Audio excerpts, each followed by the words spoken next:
தங்கிட்டு நானும் கூட இருந்து இந்த வாழ்ந்த மாதிரி இருந்தது. ஸோ அதுக்கு நான் சக்திவேல் நாகப்பனுக்கு நான் ரொம்ப தேங்க்ஸ் பண்ணுறேன்.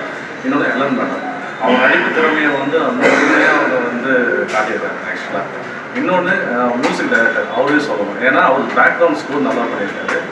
ஃபைட்டில் எங்களோட பீப்புள்ஸ்லாம் வந்து பார்த்தீங்கன்னா ஃபைட் எதிர்பார்ப்போம், காமெடி எதிர்ப்போம், நிறைய விஷயம் எதிர்பார்ப்போம். ஆனால் இல்லை, இதெல்லாம் தாண்டியும் ஒரு அருமையான கதை இருக்குது, கதை இருக்குது, இதை வந்து பாருங்க, இதை விரும்பலாம் அப்படின்னு சொல்லிட்டு யதார்த்தமான மக்களுக்கு யதார்த்தமான கதையை கொடுத்து அற்புதமான ஒரு படைப்பை கொடுத்துருக்காரு. ப்ரொடியூசரையும் பாராட்டணும் அதில், ஏன்னா அவரும் முன் வரணும் அந்த படத்தை. ஸோ அற்புதமாக பண்ணியிருக்காரு சத்யவேல் சார். ஸோ அவருக்கும் அவருக்கு டீமுக்கும் நன்றியை தெரிவிச்சுக்கிறேன். இந்த படம் மென்மேலும் வெற்றி அடையணும்னு நான் ரொம்ப வாழ்த்துறேன் சார். அனைவருக்கும் வணக்கம்.